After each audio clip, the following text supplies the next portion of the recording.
मात श्री नर्मदेहर स्वामी चिन्मयानंद जी के शिष्य एवं चिन्मय मिशन के प्रचारक स्वामी मित्रानंद जी इन दिनों नर्मदा जी की पैदल परिक्रमा कर रहे हैं। उन्हें मध्य प्रदेश राज्य का अतिथि घोषित किया गया है। इससे परे बहुत ही साधारण रूप से वे अपने परिक्रमा पथ पर अग्रसर हैं, लेकिन लोग उनका सानिध्य चाहते हैं और उनसे मिलने आतुर रहते हैं। परिक्रमा के दौरान जब वे नर्मदा के तीरे तीरे चल रहे होते हैं तो मौन ही रहते हैं। विश्राम के समय ही लोगों से वार्तालाप करते हैं। ऐसा ही सौभाग्य हमें भी प्राप्त हुआ जब नर्मदा संगम महाराजपुर में हमारी उनसे मिलने की आतुरता पूरी हुई। महाराज श्री हिंदी कम ही बोलते हैं, फिर भी उन्होंने हमसे हिंदी में संवाद करना स्वीकार किया। भगवत गीता, हिंदुत्व, भजन परंपरा, माँ नर्मदा एवं पुरातन मुनीसी परंपरा पर उन्होंने विस्तार से हमें बताया। आइए सुनते हैं उनकी अमृत वाणी। माँ श्री नर्मदेहर हम आज महाराजपुर संगम घाट पर हैं और बड़े सौभाग्य की बात है हमें महाराज मित्रानंद जी का दर्शन प्राप्त हुआ जो इन दोनों परिक्रमा पे हैं। तो आइए सीधे परिक्रमा को लेकर उनसे बात करते हैं। महाराज जी नर्मदेहर। महाराज जी ये परिक्रमा आपने कब से प्रारंभ की? 3 फरवरी अमरकंट से। सो अभी 200+ किलोमीटर्स कवर किया। Today is our 8th day. ये पहली परिक्रमा है आपकी? हाँ जी, पहली परिक्रमा। कहा जाता है विश्व की पहली नदी है नर्मदा जी, जिनकी हम परिक्रमा करते हैं, लोग परिक्रमा करते हैं। क्या है ऐसा, कुछ इस पर प्रकाश डालेंगे? मैंने बहुत सुना है ये अबाउट दिस परिक्रमा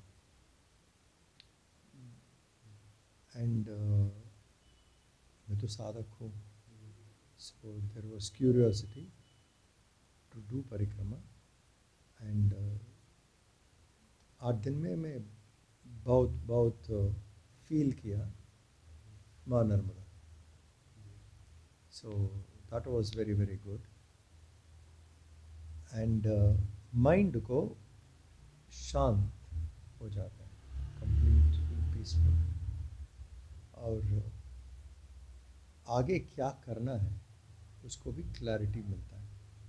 that's been my experience last 8 days में। कहते हैं मन की शांति के लिए मेडिटेशन, जो ध्यान लगाना, बहुत मायने रखता है। तो ये चीज़ नर्मदा तट पर क्या बहुत आसानी से हो जाती है? हाँ, बहुत आसानी से हो जाती है। क्यों? वो परिक्रमा वॉकिंग टाइम मैं किसी के साथ बात नहीं करता, very little I speak, most of the time in the mind जप करता। सो पूरा एक स्टेप में जप होता है माइंड में। That is very very effective and Narmada मैया is very powerful in her vibrations, feel करता है बहुत। और जपा and the feeling together mind को बहुत शांत होता है। हमारी और भी संतों से बात हुई, वो बताते हैं कि नर्मदा तट पर जो हम तीर्थ देख रहे हैं, इसके अलावा लाखों की संख्या में ऐसे संत हैं जो सूक्ष्म रूप में तपस्यारत हैं। तो क्या उनका वाइब्रेशन या उनकी एनर्जी बहुत है इधर, वाइब्रेशन तो बहुत है, इसीलिए माइंड एफर्टलेसली शांत होता है। एफर्टलेसली, वो दैट इज़ इम्पोर्टेंट। अब बहुत एफर्ट करना है माइंड शांत करने के लिए। इधर परिक्रमा टाइम में माइंड एफर्टलेसली शांत होता है। रोजाना की क्या दिनचर्या रहती है, थोड़ा सा बताएंगे आप? Get up in the morning by 5:30, 6. Pack, unpack. By 8 o'clock we start walking. 15 kilometer average, 12 to 15 kilometers morning. Halt and then take a 2-3 hours break lunch, rest, and then start again. Walk till evening 6:37. This is the schedule. So morning 3 hours, evening 2 hours, 3 hours is the regular walk. 6 hours we walk regularly. रोजाना जैसे परिक्रमा पे हैं तो भोजन को लेकर कुछ परहेज क्या? इधर तो हम जा रहे हैं, मध्य प्रदेश गवर्नमेंट का गेस्ट है, so government is taking care of all our requirements, but और यात्री को हम देखा इधर, उसको भी सब व्यवस्था मिलता है। सो ये बहुत स्पेशल है नर्मदा परिक्रमा में। पूरी जगत में ऐसा नहीं मिलता है। Where you go, a yatri is completely taken care by the people on the road. There are ashrams, there are temples, and there are devotees coming, offering whatever they can, taking care. वो तो that is here very very clear. वो शास्त्र में है ना, अतिथि देवो भव, वो इधर प्रैक्टिस में है। कहीं आई हैव ट्रैवल्ड बहुत जगह मैंने ट्रैवल किया, इंडिया और बाहर भी 30-35 कंट्रीज ट्रैवल किया। ये अतिथि देवो भव इधर का स्पेशलिटी वो है, कभी नहीं देख सकता इतना भाव से अतिथि देवो भव। परिक्रमा पे आप निकले हुए हैं, ये पहली परिक्रमा आपने जैसे बताया, संत जीवन आपका कब से है, कुछ बता पाएंगे इसके बारे में? कि मैं चिन्मय मिशन से, स्वामी चिन्मयानंदा हमारा कुलगुरु है। मेरा फादर मदर वो भी डिवोटी था स्वामी चिन्मयानंदा के, before I was born. So मैं वो डिवोटी को I was born to them. So बचपन से मेरा अटैचमेंट है मिशन के पास, और बचपन से स्वामी चिन्मयानंदा को कांटेक्ट था। So I met Swami Chinmayanand ji as a child and was in regular touch, and when I was a youth, just after finishing university, I asked Swami Chinmayanand ji if I can become a sadhu. He laughed and he said, we'll speak later, avoided it. I asked once again, he never said anything. Third time he only said, you go, join. So Chinmaya Mission में training centre है, वो पूरा graduates को लेते हैं। You have to be a graduate to become part of Sandipani.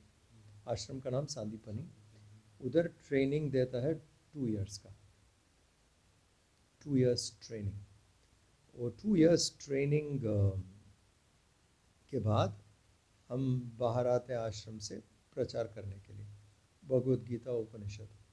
ऐसे training को हम 1989 में ज्वाइन किया, 91 में दीक्षा लिया, एंड उस टाइम से अभी तक वर्किंग प्रचारक वर्क कर रहे हैं। बहुत सारी वर्क किया यूथ के साथ। For a long time I was working with youth. आपने भगवत गीता की बात कही, कहा जाता है कि दुनिया की हर समस्या का समाधान भगवत गीता में है। प्रॉब्लम ह्यूमन को, प्रॉब्लम माइंड में है। Bhagavad Gita manual of life है, वो पढ़ेगा तो विजन आता है हाउ टू लीड लाइफ। सो पूरा प्रॉब्लम माइंड रिलेटेड सब निकल जाता है, इसीलिए भगवत गीता से सल्यूशंस है पूरा। आप संत हैं, साधु हैं, आम आदमी भगवत गीता को कैसे जान सकता है? Bhagavad Gita actually was discussed between 2 soldiers. वो संत के बाद नहीं हुआ। अर्जुन एक सोल्जर था, आर्मी मैन। भगवान कृष्ण भी एक सोल्जर था। पूरा डिस्कशन 2 सोल्जर वॉरियर्स को हुआ, आर्मी लोग। ओके, वो संत के वशिष्ठ और विश्वामित्र ने बात किया भगवद गीता। 2 गृहस्था है, भगवान कृष्ण गृहस्थ है, अर्जुन भी गृहस्थ है, वो दोनों राजा था। कृष्ण भगवान राजा था, अर्जुन भी राजा था, I mean Prince he was. So and both where soldiers. वो डिस्कशन भी हुआ कुरुक्षेत्र में, युद्ध भूमि में डिस्कशन हुआ दोनों के साथ। सो वो तो बहुत आम आदमी के लिए है, वो वशिष्ठ विश्वामित्र का डिस्कशन नहीं है, दो गृहस्था के साथ हुआ डिस्कशन, वही भगवत गीता। इसीलिए भगवत गीता आम आदमी को बहुत आसान से जान से, I mean he can learn it very easily. आपने युवाओं की बात की, युवाओं के लिए क्या आज के परिप्रेक्ष्य में क्षमता तो बहुत होती है, दिशा चाहिए उनको बस आगे बढ़ने की, वो सही दिशा कब और कैसे मिलनी चाहिए? Youth has a lot of potential, and they get influenced very quickly. Media, television, cinema, YouTube, Facebook, Instagram, बहुत है, Twitter, बहुत है उसको influence करने के लिए.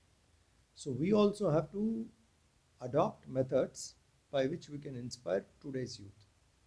Chinmay Mission में we do that. Young people from all backgrounds come to us, and we speak in a language they can understand. We make them do things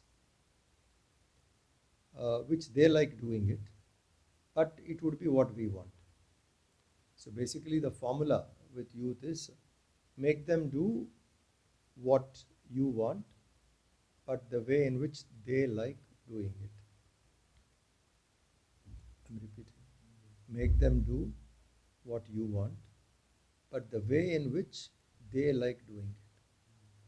उसको एक तरीका है. You should know to go to that line and make them do. That's the best way we can inspire. And Swami Chinmayanand ji has said always, youth को inspire करना तो बड़ा बड़ा गोल देना चाहिए, आइडियल चाहिए उसको. आइडियल है तो उसका पोटेंशियल बाहर आएगा. किसी को भी, not just youth, for anybody, if you don't have a high ideal, आपका पोटेंशियल बाहर नहीं आएगा, एवरेज ही रहेगा. हाई गोल मिले तो पोटेंशियल बाहर आ जाएगा.